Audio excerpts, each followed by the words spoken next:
Então vamos aqui dando continuidade aos nossos estudos sobre a teologia dos sacramentos, segundo a fé católica, e nesta aula nós iremos iniciar o estudo do sacramento da Eucaristia, considerado pela fé católica o maior de todos os sacramentos. Nós iremos aqui conhecer a história do sacramento, o que significa, algumas questões filosóficas, então vamos nos aprofundar. Em primeiro lugar, como você está vendo no slide, o sacramento da Eucaristia significa a presença real de Cristo quando as espécies de pão e de vinho são transformadas. O pão deixa de ser pão, o vinho deixa de ser vinho através de um milagre denominado transubstanciação. Aquilo não é mais pão, aquilo não é mais vinho, agora é uma pessoa. E nós iremos também falar sobre essa questão de substância, de acidente, lá nas próximas aulas sobre a Eucaristia. Então vem comigo, pode enviar suas perguntas na hora que você quiser. Olha só, Eucaristia, como você está vendo aqui, é o maior de todos os sacramentos segundo a fé católica. Ao mesmo tempo que é um sacramento, também é um sacrifício. Por isso que muitas pessoas dizem, vamos celebrar a Santa Missa. Ou outros falam, vamos celebrar a Eucaristia, que dá no mesmo. Tudo bem? Quando nós falamos de sacramentos, nós temos que o batismo, ele nos dá o nascimento espiritual. A crisma nos dá o crescimento espiritual, enquanto a Eucaristia é o nosso alimento espiritual. A Eucaristia só é recebida por quem já se batizou e por quem já passou pela primeira Eucaristia. Não é requisito fazer o crisma, tá? Não é requisito passar pelo sacramento do crisma para receber a Eucaristia, mas deve ter sido batizado, é a obrigação, tá certo? A Eucaristia pode ser recebida todos os dias, através da missa diária, diferente do batismo que só se recebe uma vez e do crisma também que só se recebe uma vez.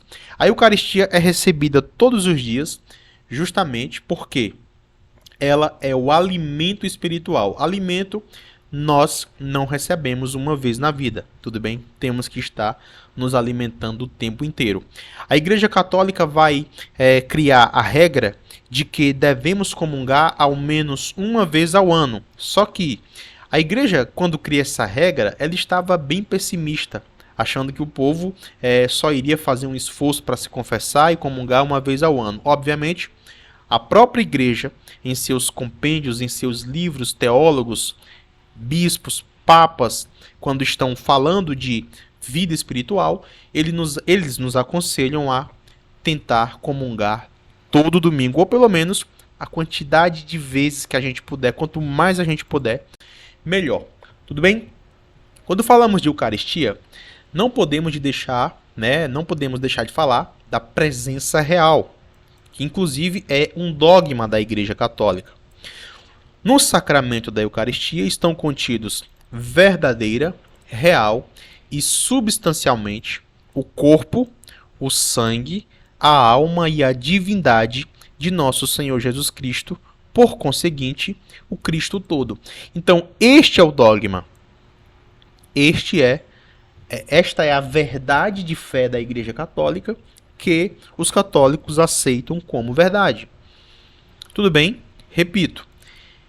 Estão contidos na Eucaristia de verdade, real e substancialmente. Substancialmente, como nós iremos ver nas próximas aulas em filosofia, significa aquilo que realmente a coisa é. Aquilo que está debaixo. Não é aquilo que parece. Não é a aparência, não é o cheiro. É aquilo que a coisa é.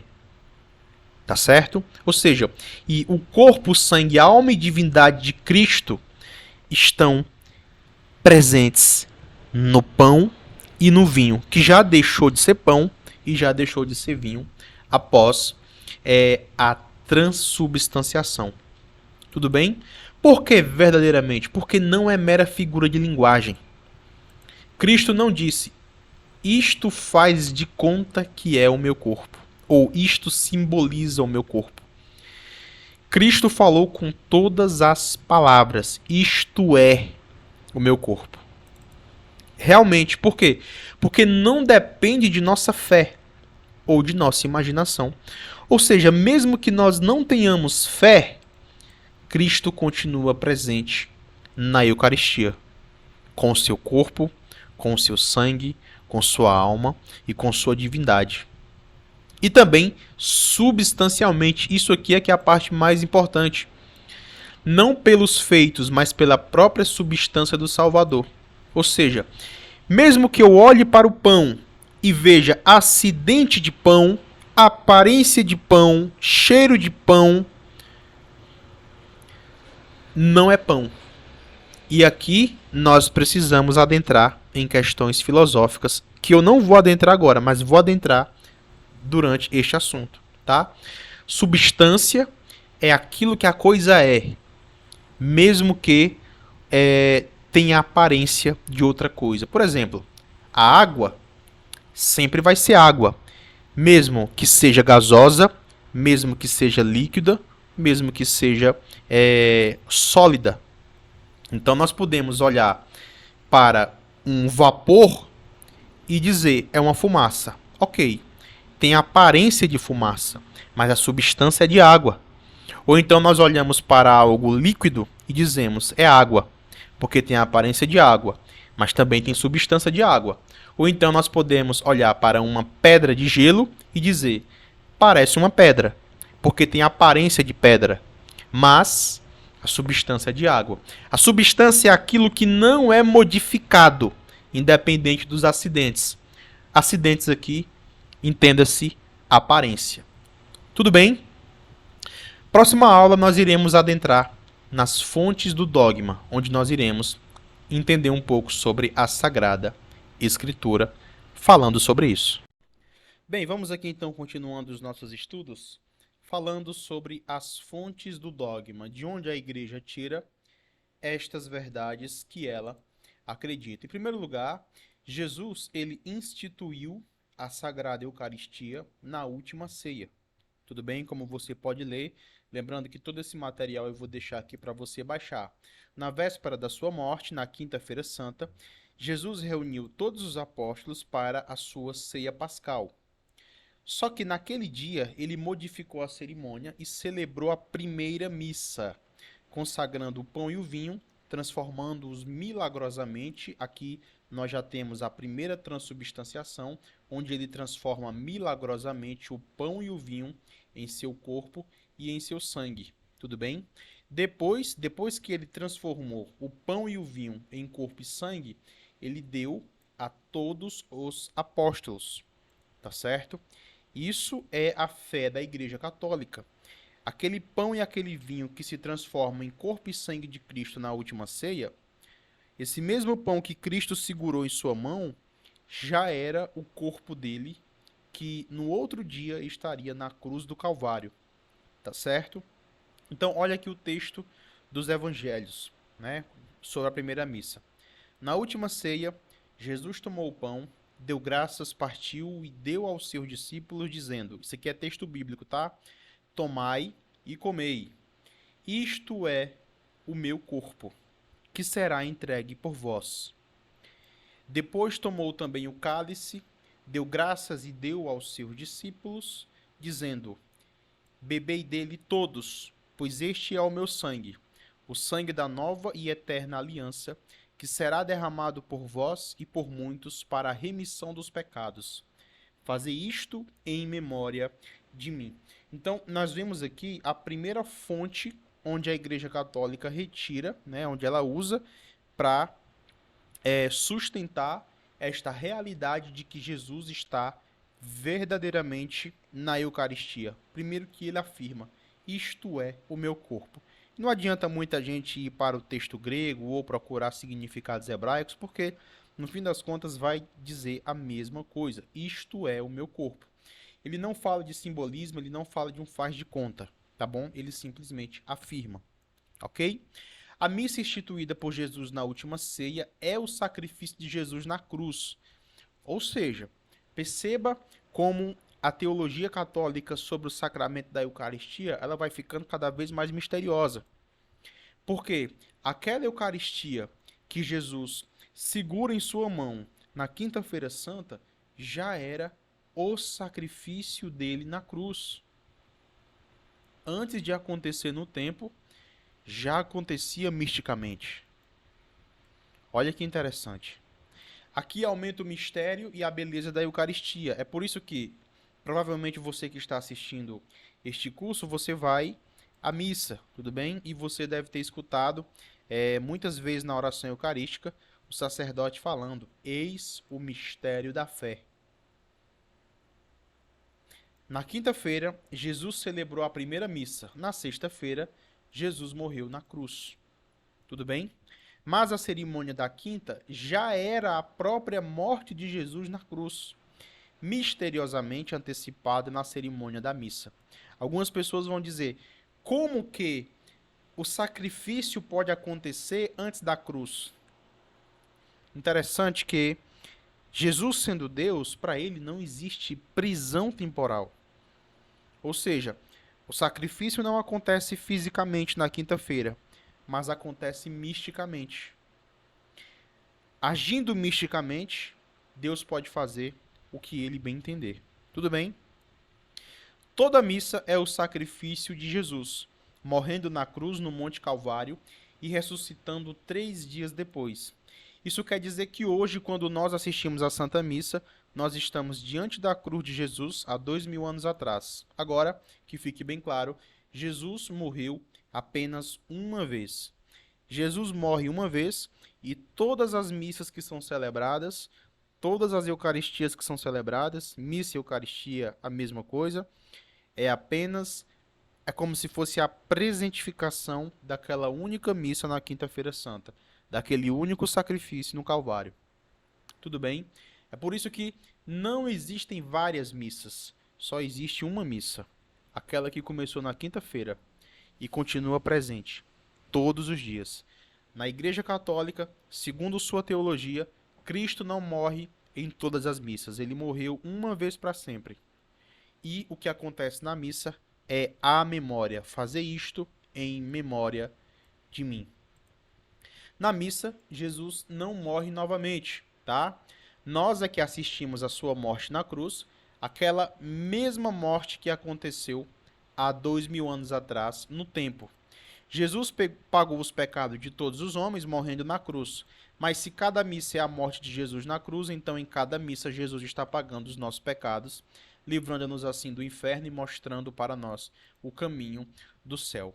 Aqui nós precisamos entender um pouco mais de teologia profunda e entendermos que a cruz de Cristo é como se ela não valesse só por um pequeno momento, tá? Enquanto ele estava lá agonizando e morreu. A cruz de Cristo vale para todos os tempos.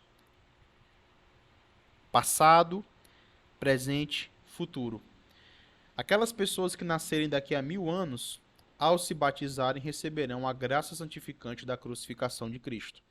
E aquelas pessoas que nasceram 1000 anos antes de Cristo, também receberam a graça santificante por causa da cruz de Cristo. Aquelas pessoas que aderiram a Deus pela fé. Tudo bem? A missa e a cruz são o mesmo sacrifício de Jesus. Mas existem algumas diferenças entre a missa e a cruz. Essa que nós iremos ver aqui neste quadro. Tudo bem? Aqui nós temos o sacrifício da cruz. Aqui nós temos o sacrifício da missa. Na cruz, o sacrifício é cruento, ou seja, Jesus derrama o seu sangue. Na missa, o sacrifício é incruento, não tem derramamento de sangue. Na cruz, o sacrifício é oferecido uma só vez. Na missa, é apresentado muitas vezes. Perceba que não existe vários sacrifícios.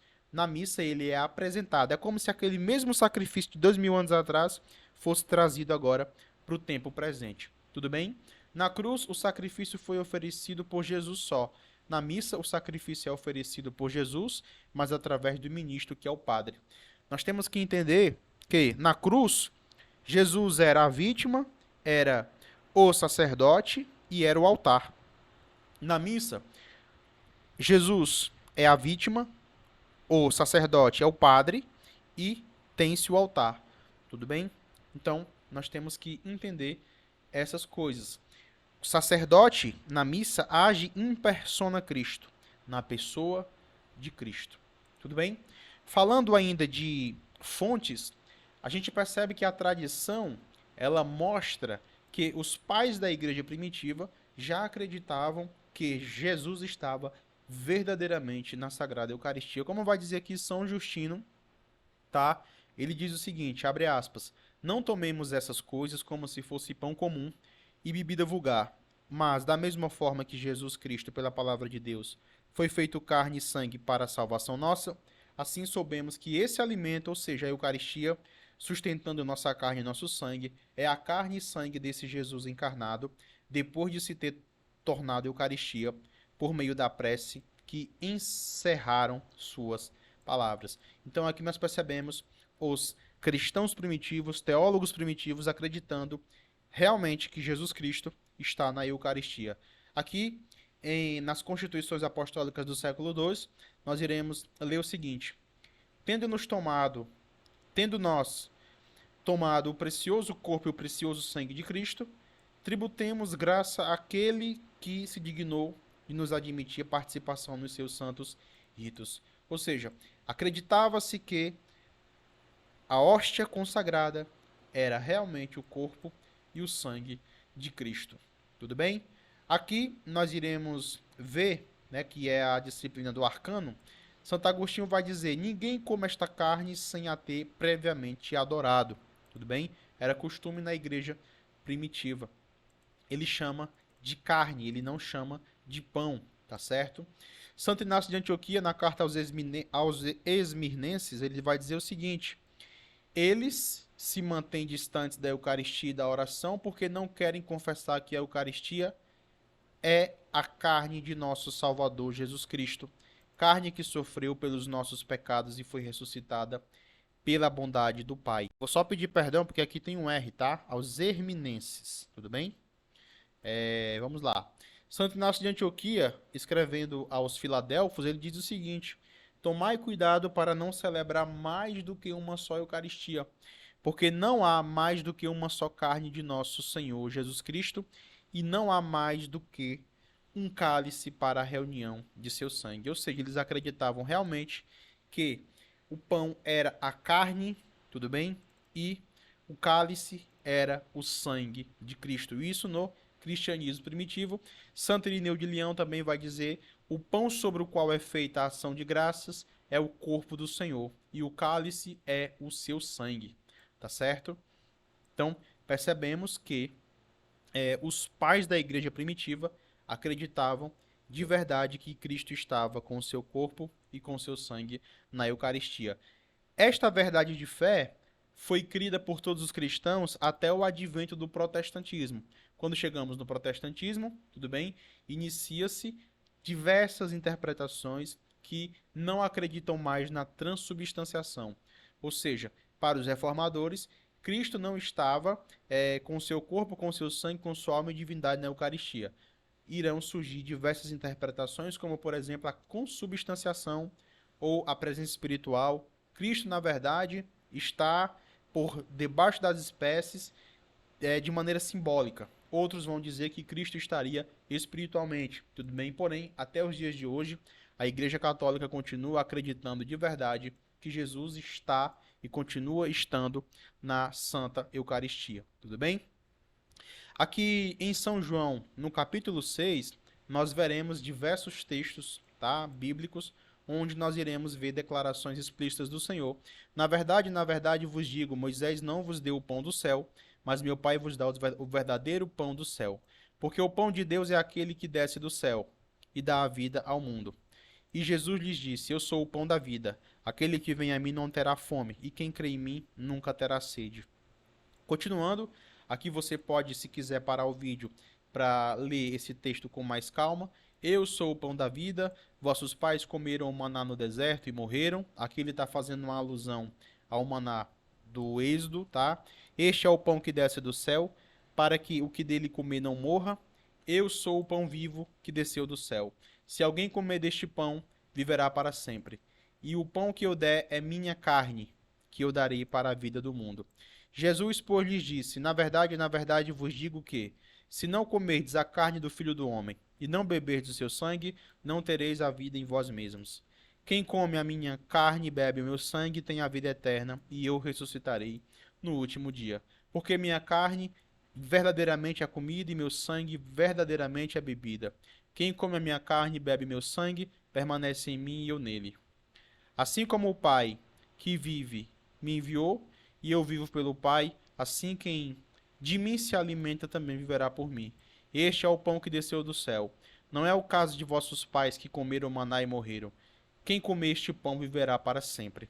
E aqui a gente percebe no versículo 60 que muitos, pois, dos seus discípulos, ouvindo isto, disseram: Duro é este discurso, quem pode ouvir? E muitos acabaram indo embora.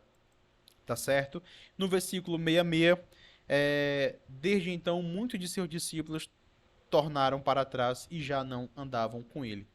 Ou seja, a gente percebe que muitas pessoas, a Escritura fala que os próprios discípulos entenderam literalmente e disseram que iriam embora e foram embora, tá? E Jesus pergunta: Quereis vós também retirar-vos? Então, São Pedro, né, na liderança apostólica, ele responde: Senhor, para quem iremos nós? Tu tem palavras de vida eterna.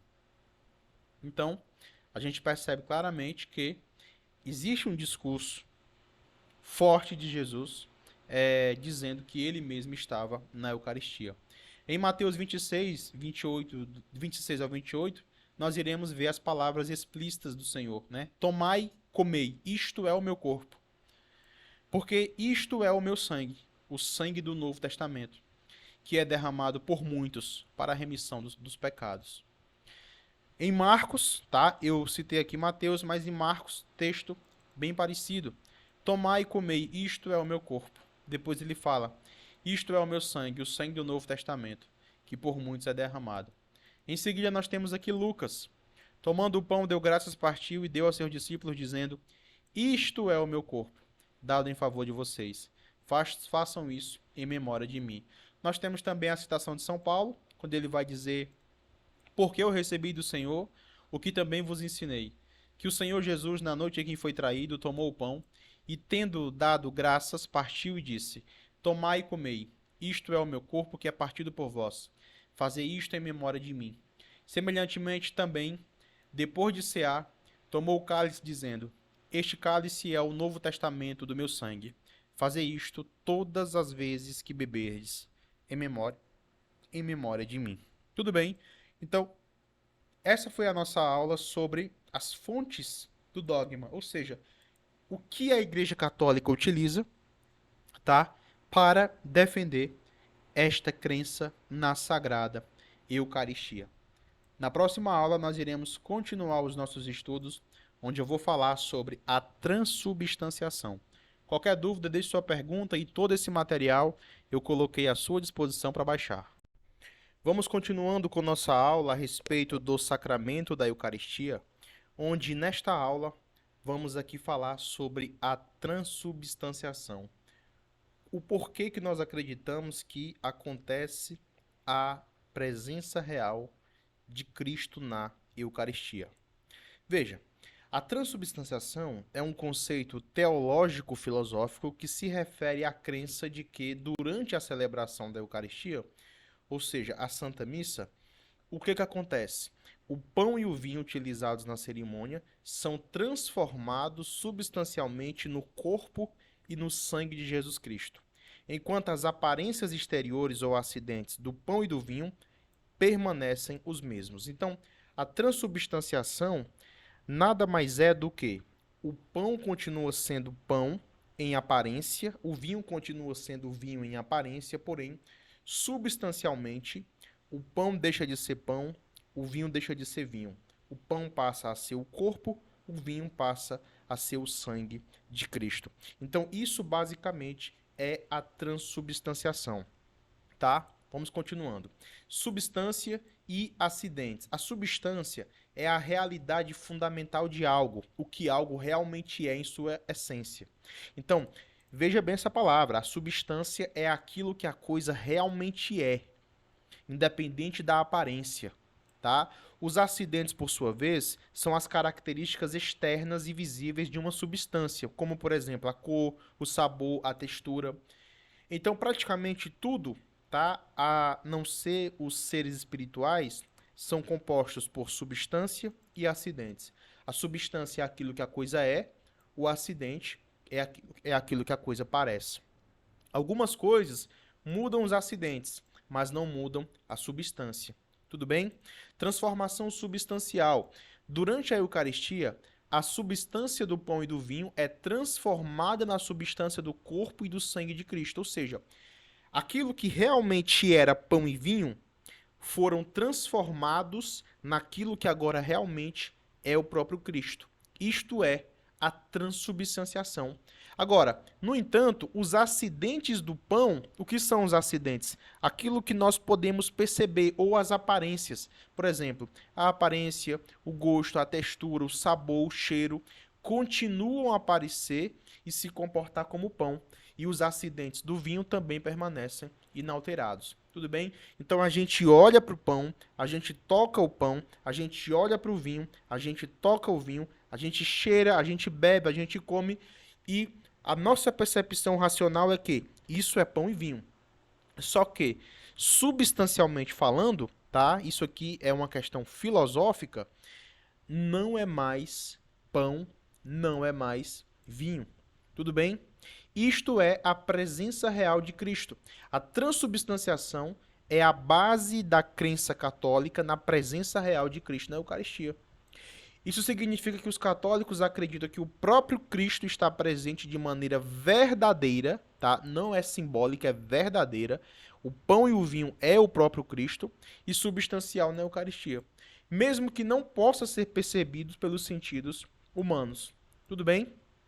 Qualquer dúvida, mande sua pergunta e eu vou responder. Olha só, preste bem atenção nesse slide. Ó. Nós temos aqui uma pessoa. Essa pessoa é uma substância, é substância de pessoa. Ela é uma pessoa. Agora, nós temos a altura, nós temos a cor da pele, nós temos o sexo, nós temos a idade. Tudo isso, altura, cor da pele, sexo e idade, ou nacionalidade, idioma, gostos, são acidentes. A pessoa não deixa de ser pessoa por causa da altura, a pessoa não deixa de ser pessoa por causa da cor da pele, a pessoa não deixa de ser pessoa por causa do sexo, da idade. Tudo bem? Por quê? Porque a substância continua. A aparência modifica. Diversas pessoas com diversos tipos de aparência, mas não deixam de ser pessoa, tá bom? A pessoa continua sendo pessoa, mesmo com as diferenças de acidentes, como por exemplo, idade, cor da pele, nacionalidade, sexo, altura, gosto. Os acidentes também são chamados de aparências. Então, aquilo que nós podemos perceber, aquilo que nós podemos cheirar, sentir, provar, tocar, são os acidentes em filosofia. Tudo bem? Ou seja, a substância não depende da aparência. De modo que, mesmo que a aparência mude, a substância continua sendo a mesma. É isso aqui a base da transubstanciação, tá bom? Mesmo que a água deixe a aparência de líquida e passe a ser sólida, ela continuará sendo água. Tudo bem? Aqui, ó, nessa última frase, nesse último parágrafo, mesmo que o pão e o vinho continuem tendo a aparência de pão e vinho, a substância passou a ser uma pessoa, ou seja, aconteceu o milagre da mudança de substância, a transubstanciação. Então, se você não sabia o que é a transubstanciação na teologia católica, agora você sabe. É quando o pão e o vinho, milagrosamente, através das palavras do sacerdote, transformam-se em corpo e sangue de Jesus, ou seja, o próprio Cristo. Tá bom? A doutrina da transubstanciação remonta aos primeiros séculos do cristianismo e tem sido uma parte fundamental da teologia católica. Basicamente, é a coisa mais importante da teologia católica, é a fé na Sagrada Eucaristia. Ela é central para a compreensão católica da Eucaristia, como um sacramento no qual os fiéis comungam do corpo e do sangue de Cristo, como uma forma de união espiritual com ele, tá bom? Então, a Eucaristia é para a Igreja Católica praticamente o auge de sua fé. A missa, ela foi instituída por Jesus e é sacrifício e sacramento. É durante a Santa Missa que Jesus Cristo, através do Padre, in persona Christi, oferece o seu sacrifício e realiza o sacramento da Eucaristia, tá bom? O sacramento é realizado pela consagração do pão e do vinho no corpo e sangue de Jesus, e ele é distribuído aos fiéis pela comunhão, tudo bem? Então, todo dia o fiel pode comungar, desde que cumpra os requisitos. A matéria e a forma do sacramento todos os sacramentos têm matéria e forma, tudo bem? Então, vamos lá. Todas as cerimônias e orações da missa servem para preparar ou para completar a consagração. Então a missa começa com os ritos iniciais, tem a liturgia da palavra, depois tem a oração eucarística, e é na oração eucarística que tem-se a consagração. É durante a consagração que o padre realiza o sacramento da Eucaristia. Como todos os sacramentos, ele usa a matéria e forma, tá? A matéria do sacramento é dupla, é o pão e o vinho, tá bom? Pão e vinho. Apesar de não existir a obrigação do fiel comungar o pão e o vinho, ele pode comungar só um dos dois, porém, para acontecer a consagração, tem que ter o pão e o vinho, tá bom? A forma são as palavras sagradas que o padre usa quando consagra o pão e o vinho. Para o pão, a palavra que o padre usa, tá? Que está no missal romano, ou seja, a frase que é do próprio Jesus, isto é o meu corpo. Então, quando o padre fala isto é o meu corpo, para o pão, acontece ali a transubstanciação do pão e do vinho, tá bom? Para o vinho, este é o cálice do meu sangue, do sangue da nova e eterna aliança, mistério da fé, que será derramado por vós e por muitos para a remissão dos pecados, tá certo? Aí tem a oração eucarística 1, oração eucarística 2, oração eucarística 3. Vai depender muito da missa. Mas no fim das contas, a essência é a mesma coisa.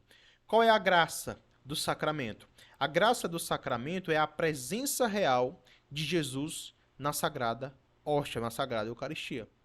É a maior graça que tem. Tudo bem? O que é a presença real? Pela consagração da missa, Jesus passa a estar presente na Eucaristia, no pão e no vinho, que se transformaram em corpo e sangue do próprio Senhor. Jesus está presente milagrosamente com corpo, sangue, alma e divindade. Ao comungar, Jesus estará na alma da pessoa. Tudo bem? Algumas perguntas. Podemos dizer que Jesus está apenas representado pela hóstia? A resposta é não, tá? Não é uma representação, não é o simbolismo. Um católico não pode acreditar que isto é um simbolismo. É realmente corpo e sangue, tá? Outra pergunta. Podemos dizer que vendo a hóstia apenas nos lembramos de Jesus? Será que é apenas uma lembrança? A resposta é não, tá? Não é uma lembrança, é o próprio Cristo escondido nas aparências de pão e vinho. Lembre-se, a aparência continua lá, isso é filosofia, mas a substância modificou. Tudo bem? É pão e vinho que existe ali? A resposta é não. Depois da consagração, já não há mais pão e não há mais vinho. É corpo e sangue de Jesus. Tá certo? Vamos aqui continuando. Jesus Cristo está presente todo inteiro debaixo de cada espécie, depois de cada parcela das espécies. Ou seja, preste bem atenção. Se a Eucaristia for repartida em duas, Jesus está inteiro em cada um dos pedaços. Ele está inteiro no sangue e está inteiro no pão. Você pode comungar ou só o pão ou só o sangue e vai estar recebendo o Cristo inteiro, tudo bem? Então não faz diferença real comungar com uma ou com várias hóstias consagradas. Ou seja, você comunga duas hóstias ou uma hóstia dá no mesmo. Ou então um pedacinho da hóstia é a mesma coisa, é o corpo de Cristo. Tudo bem? Isso aqui é muito importante. E, como eu acabei de falar, não importa se você comunga as duas espécies ou só uma espécie. O que significa espécie? Ou só o pão, que é uma espécie, ou só o vinho, que é a outra espécie, tudo bem? A presença real continua enquanto subsistirem as espécies do pão e do vinho. Por conseguinte, alterando-se ou decompondo-se as espécies, não fica mais presente nosso Senhor Jesus. Então, quando o pão não tem mais aparência de pão, tá? Quando o corpo é decomposto, quando o vinho não tem mais a aparência, então já não tem mais a presença real de Cristo. Alguns teólogos vão dizer que o pão, que na verdade que o corpo continua sendo o corpo durante 20 minutos, 15 minutos, mas isso é só teologia especulativa, tá? A partir do momento que perde a aparência, a teologia católica formal vai nos ensinar que realmente não existe mais o corpo de Cristo. Isto porque para a Eucaristia, como para os demais sacramentos, o sinal sensível é a condição necessária, tá bom? Então, é por isso que após não existir mais ali a aparência, não temos mais o sacramento, tá bom? Consequências da presença real, né? Por exemplo, existe o dever público de latria, tudo bem? Porque se Cristo está na Eucaristia, devemos adorá-lo publicamente, aqueles que são católicos, em solenidades exteriores, por exemplo, como procissões com o Santíssimo, e também para devoções particular, tudo bem? Devemos visitar o Santíssimo Sacramento e distribuir a Eucaristia aos enfermos. Lembrando que nem todo mundo pode distribuir a Eucaristia, só aqueles que são autorizados pela própria igreja. Tudo bem? Mas precisamos ter devoção pública e devoção particular para com o Santíssimo Sacramento. Devoção aqui é a latria, ou seja, a própria adoração. Tudo bem? Também precisamos ter atos de fé diante da Eucaristia. Ato de confiança, confiar na Eucaristia, porque é o próprio Senhor que está ali. Atos de caridade, atos de humildade, tudo bem? Então, nós precisamos, nós que somos católicos, aprender essas coisas, tá certo? Algumas frases dos santos sobre a Eucaristia. São João Crisóstomo vai dizer que Deus-se todo não reservando nada para si. Não comungar seria o maior desprezo a Jesus que se sente doente de amor. São Boaventura vai dizer que, ainda que friamente aproxime-se confiando na misericórdia de Deus, tá? Ou seja, mesmo que não estejamos com tanta vontade assim, temos que nos aproximar da misericórdia do Senhor. São Francisco Sales vai dizer que duas espécies de pessoas devem comungar com frequência: os perfeitos para que conservem-se perfeitos e os imperfeitos para chegarem à perfeição. Então, se você não é perfeito, a Santíssima Eucaristia existe para você, tudo bem? Santa Teresa d'Ávila, a maior mística da igreja, vai dizer que não há meio melhor para se chegar à perfeição, ou seja, é a Eucaristia. Não percamos tão grande oportunidade para negociar com Deus. Ele, Jesus, não costuma pagar mal a hospedagem se o recebemos bem. Ou seja, se colocamos o Senhor em nosso corpo, em nossa alma, Ele vai cuidar de nossa alma. Tudo bem? Santo Agostinho vai dizer que não somos nós que nos transformamos... Desculpa, não somos nós que transformamos Jesus Cristo em nós, tá? Como fazemos com os outros alimentos. Mas é Jesus Cristo que nos transforma nele. Então, para Santo Agostinho, ao comungar, nós somos configurados a Cristo, somos configurados ao amado. Ele vai dizer também, sendo Deus onipotente, não pôde dar mais, sendo sapientíssimo, não soube dar mais, e sendo riquíssimo, não teve mais o que dar. Ou seja, ele deu tudo aquilo que ele podia. Ele se deu completamente na Eucaristia. Existem algumas condições para comungar, por exemplo, estar em estado de graça, sem pecado mortal na alma, tá? Quando comungamos em pecado mortal ou pecado grave, pioramos a nossa situação, sem contar que cometemos um sacrilégio. Para isso, devemos nos confessar com frequência, buscando no confessionário a amizade de Deus, que perdemos pelo pecado. Sempre se manter em espírito de oração, tá? E silêncio na Santa Missa e desejar receber Jesus na alma. Então, são algumas condições que devemos ter para com a Santíssima Eucaristia. Essa aula eu vou encerrando por aqui, lembrando que este material eu vou deixar para você baixar. Acredito que você aprendeu muito sobre a Eucaristia, acredito que terá mais uma aula, tá certo, complementar, e sempre que os alunos interagem comigo, fazem perguntas, pode ser que eu acabo acrescentando mais alguma coisa para complementar os estudos, tá bom? Até a próxima aula.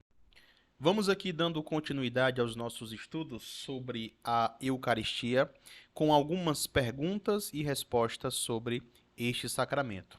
O que é a Sagrada Eucaristia? A Sagrada Eucaristia é um sacramento e um sacrifício. Tudo bem? Então, que você tenha isso em mente. Ela foi instituída na última ceia, na Quinta-feira Santa, um dia antes da crucificação de Jesus, tá? Na Sagrada Eucaristia, sob as aparências de pão e de vinho. Por que aparências? Porque nós vemos o pão e nós vemos o vinho.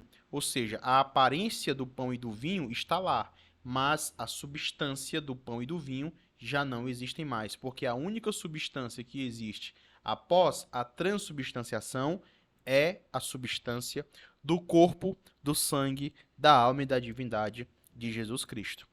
Todo o Cristo está realmente, verdadeiramente e substancialmente presente na Sagrada Eucaristia. Não é um faz de conta, não é um mero simbolismo, não é uma mera lembrança. Realmente é, como ele mesmo disse, isto é o meu corpo, isto é o meu sangue. Todos os cristãos, com apenas algumas pequenas exceções, defenderam a verdadeira doutrina da presença real desde o tempo de Cristo até a Revolução Protestante do século XVI. Tudo bem? Então, era bem unânime no cristianismo a transubstanciação como ensinada na Igreja Católica. Após a Revolução do século XVI, começou-se, então, muitas interpretações a respeito da Eucaristia. A palavra Eucaristia significa ação de graças. Tudo bem? Que fique bem claro. Quando Cristo instituiu a Eucaristia? Na última ceia. Tudo bem? Na noite anterior à sua morte. Cerca de um ano antes da última ceia, Jesus prometeu a Eucaristia em João capítulo 6. Ou seja, aquele discurso de Jesus ali no capítulo 6 de João aconteceu aproximadamente um ano antes da última ceia. Tudo bem? Quem que estava presente na instituição da Eucaristia? Quando Jesus instituiu a Sagrada Eucaristia, estavam presentes os apóstolos, tá certo? Como Cristo instituiu a Sagrada Eucaristia? Cristo instituiu a Sagrada Eucaristia desta forma. Ele tomou o pão, abençoou, partiu e, dando aos seus discípulos, disse: Tomai e comei, isto é o meu corpo. Então ele tomou um copo de vinho, ou taça de vinho, dado mesmo, abençoou, dando-lhe, disse: Todos vós bebem disto, porque isto é o meu sangue, né, o da nova aliança, que está sendo derramado por muitos para o perdão dos pecados. Finalmente ele deu aos seus discípulos e falou, né? Ele deu essa ordem no tom imperativo: fazer isto em memória de mim. O que aconteceu quando Jesus disse: Isto é o meu corpo, tá? Este é o meu corpo, este é o meu sangue. Quando ele falou isso, toda a substância do vinho foi transformada em sangue e toda a substância do pão foi transformado em corpo. Tudo bem? É por isso que ele fez questão de dizer: Isto é o meu corpo. Restou alguma coisa do pão e do vinho depois que sua substância se transformou no corpo e no sangue de Jesus? Depois que a substância do pão e do vinho se transformou no corpo e no sangue de Jesus, restaram apenas as aparências do pão e do vinho, ou seja, não era mais pão, não era mais vinho, tá certo? Ficou apenas as aparências, os acidentes. Como as aparências do pão e do vinho permanecem na Sagrada Eucaristia, não podemos ver o Cristo com os nossos olhos corporais, tá? Cristo está lá substancialmente, mas não podemos ver com os nossos olhos corporais. Nós o vemos com os olhos da fé. O que queremos dizer com as aparências do pão e do vinho?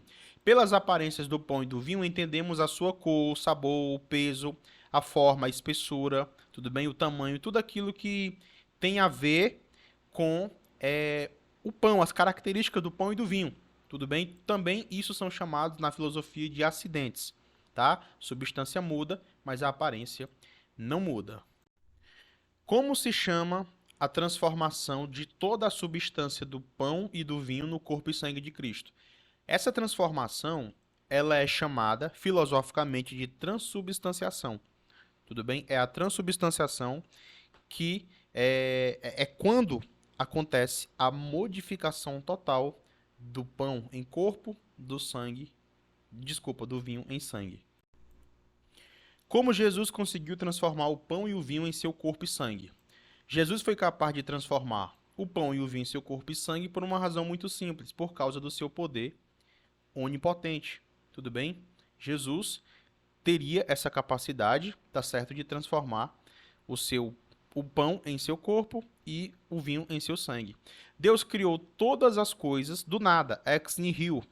Ou seja, esse mesmo Deus pode transformar pão e vinho no corpo e no sangue de Cristo tranquilamente, tá certo? Agora, os princípios da sã razão podem mostrar que este grande dom não é impossível pelo poder de Deus. Se nós acreditamos em todas aquelas maravilhas que Deus fez no passado e também no presente, quando curava leprosos, paralíticos, dava de volta à vista os cegos, os aleijados, abriu o mar vermelho, ressuscitou mortos. Ou seja, esse Deus tem um poder grandiosíssimo e transformar pão em corpo para ele não seria nada difícil. Tudo bem? Como Jesus conseguiu transformar o pão e o vinho em seu corpo? Isso aqui eu já li, tudo bem? Peço perdão. Esta transformação do pão e do vinho no corpo e no sangue de Cristo continua a ser feito hoje em dia na igreja? A resposta é sim. Ela continua a ser feita hoje na igreja através do ministério dos sacerdotes. O sacerdote age in persona Cristo, na pessoa de Cristo. Agora, somente os sacerdotes ordenados têm o poder de transformar o pão e o vinho no corpo e no sangue de Cristo. Um diácono não tem, um leigo não tem, tudo bem? Somente os sacerdotes ordenados, tá bom? Quando consagram, agem na pessoa de Cristo. Por isso, a expressão em latim in persona Cristo, na pessoa de Cristo, tá bom? Quando Cristo deu aos seus apóstolos, né, que são os seus sacerdotes, o poder de transformar pão e vinho no seu corpo e no seu sangue, foi na última ceia, tá certo? Como exercem os sacerdotes o seu poder de transformar o pão e o vinho no corpo e no sangue de Cristo? Os sacerdotes exercem o seu poder de transformar o pão e o vinho no corpo e sangue de Cristo, repetindo as palavras da consagração. Este é o meu corpo, que será entregue por vós. Este é o cálice do meu sangue, o sangue da nova e eterna aliança, que será derramado por vós e por todos. Lembrando que por todos ou por muitos dá no mesmo, tá certo? Algumas pessoas fazem até uma polêmica por conta disso. É por todos ou é por muitos? Dá no mesmo, tudo bem? Hoje em dia, nós temos essa diferenciação de definições. Todos não é o mesmo que muitos. Muitos não é o mesmo que todos. Mas na época de Cristo, muitos tinha o mesmo significado que todos, tá bom? Inclusive tem orações eucarísticas que fala que será entregue por vós e por todos, tá bom? Por que Cristo nos dá o seu próprio corpo e sangue na Sagrada Eucaristia? Bem, ele nos dá, primeiro, para ser oferecido como sacrifício comemorativo e renovado para sempre o sacrifício da cruz. Ou seja, fazer isto em memória dele. Ele quer que nós sempre façamos isso em sua memória. Ele também quer ser recebido pelos fiéis na Sagrada Comunhão. Não por uma espécie de ego, de vaidade, mas o Senhor sabe que se nós o recebermos, nós seremos santificados. E também ele quer permanecer para sempre em nossos altares. Eis que eu estou convosco todos os dias até o fim dos tempos. Tudo bem? Tudo isso é prova de seu amor. Somente um Deus que ama quer ficar perto de seus amados e de quem o ama. Tudo bem? Essas foram algumas perguntas sobre a Eucaristia.